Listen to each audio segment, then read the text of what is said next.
Mr. President, ladies and gentlemen, I have the honor to join the previous speakers and congratulate His Excellency Mr. Joseph Days on his election to the post of the President of the 65th session of the United Nations General Assembly, and wish him every success in his highly responsible post. And I would like to thank his predecessor, Dr. Ali Abdusalam Treki, for his productive work.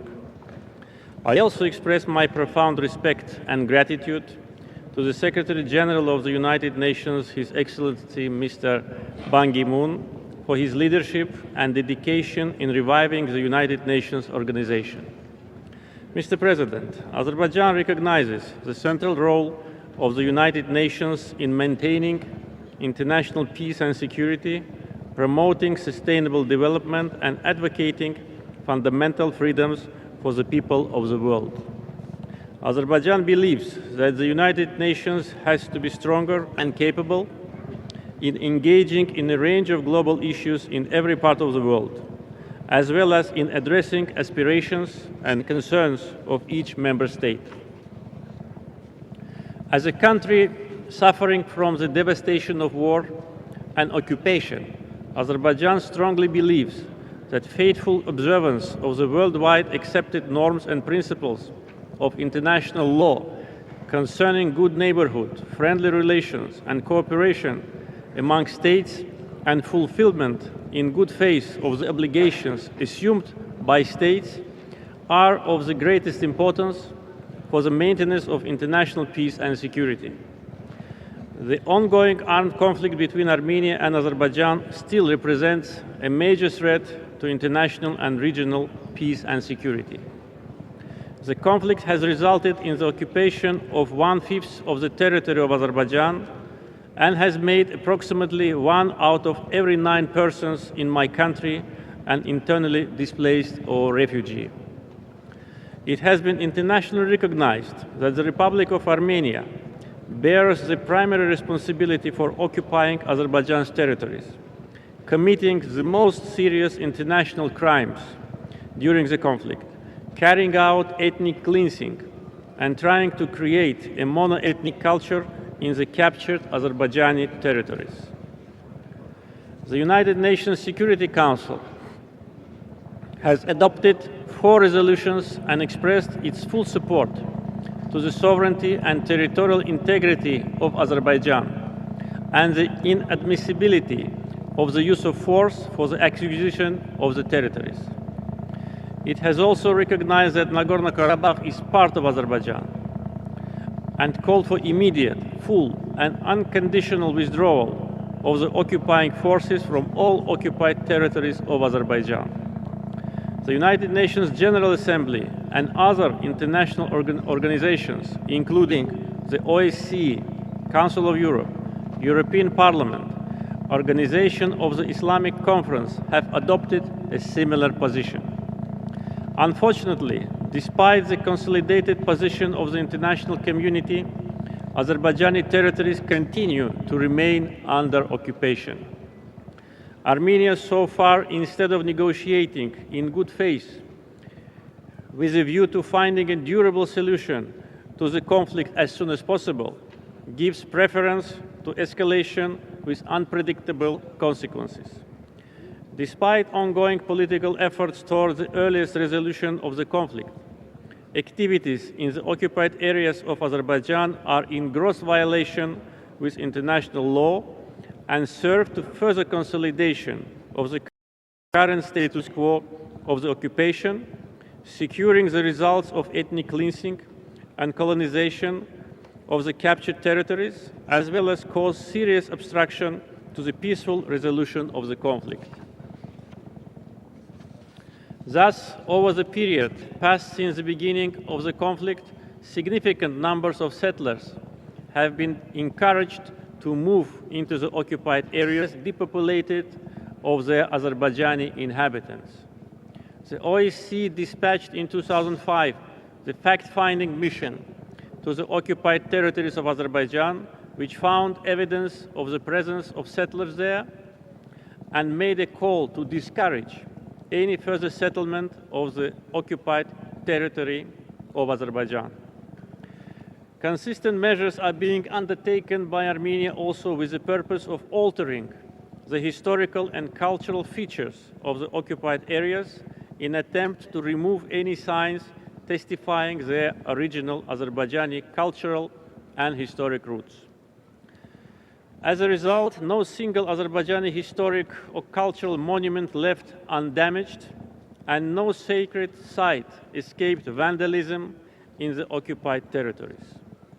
Implantation of settlers, as well as destruction and appropriation of historical and cultural heritage in the occupied areas, along with various forms of illegal activity there, directly affect property rights of internally displaced persons. The lack of agreement on political issues, protracted nature of the conflict, and prolonged negotiations should not be used as a pretext for not addressing other problems deriving from continued and deliberate disrespect to the international humanitarian law and international human rights law in connection with the conflict. Mr. President, the soonest resolution of the armed conflict in and around the Nagorno-Karabakh region of Azerbaijan remains a primary task for us. The OSCE Minsk Group co-chairs countries extend their efforts to bring peace and stability to the region.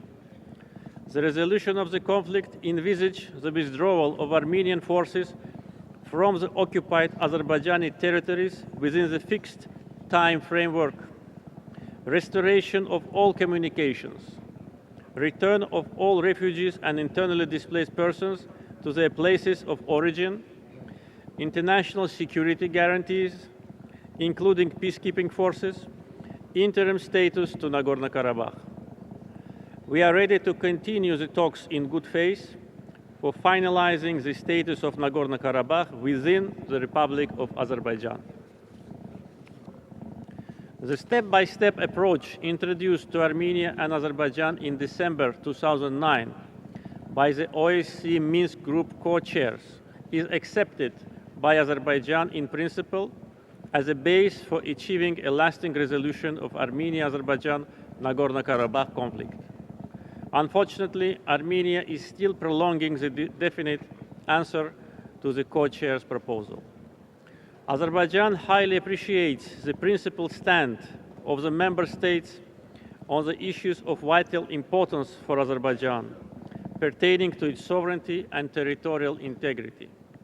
We rely on continued solidarity of the international community with the just position of Azerbaijan and on valuable support to our initiatives within the United Nations aimed at addressing the existing challenges in an impartial, open, and comprehensive manner. Ladies and gentlemen, despite the unresolved conflict over Nagorno-Karabakh and occupied territories, the government of Azerbaijan has succeeded in guaranteeing political stability, democratic development, economic prosperity, and social. Azerbaijan is one of the most rapidly developing economies in the world. Only within the last 5 years, Azerbaijan almost tripled its GDP.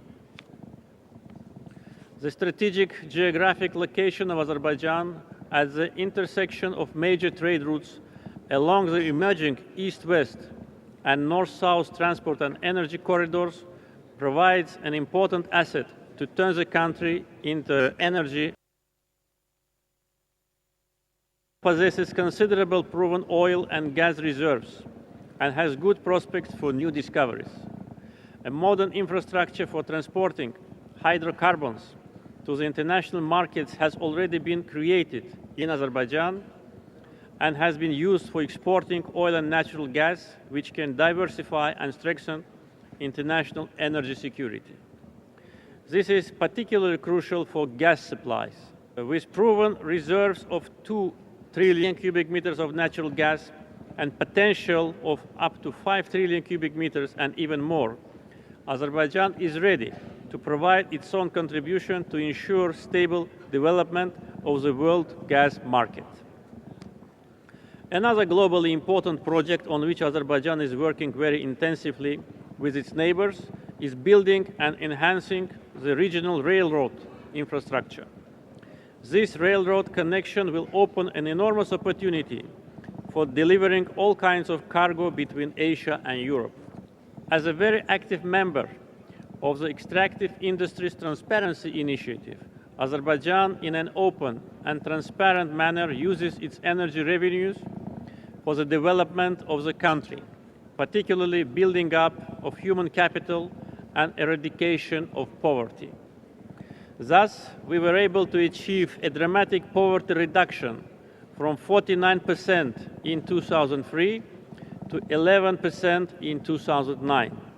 And I strongly believe that through sustainable development, Azerbaijan in upcoming years will attain even more in this field. Mr. President, Azerbaijan has always been a place of coexistence and tolerance between different faiths, ethnic groups, and philosophies. As active member of the group of friends of the Alliance of Civilizations, Azerbaijan contributes to the promotion of interreligious and intercultural dialogue based on mutual respect and understanding. Azerbaijan hosted the World Summit of Religious Leaders of 32 states in spring of this year and has put forward an initiative to host the World Forum for Intercultural Dialogue in April 2011. One of the most serious and long-term challenges that can affect every part of the globe is the climate change. We in Azerbaijan proclaimed 2010 a year of ecology and adopted various special programs in the field of environment protection. Azerbaijan demonstrates full support and undertakes ceaseless efforts for promotion of sustainable development and global prosperity for all, paying particular attention to addressing the special needs and vulnerabilities of the developing and least developed countries, as well as those who are recovering from natural disasters. Azerbaijan will continue to contribute for the realization of the development goals and objectives agreed within the United Nations. Thank you.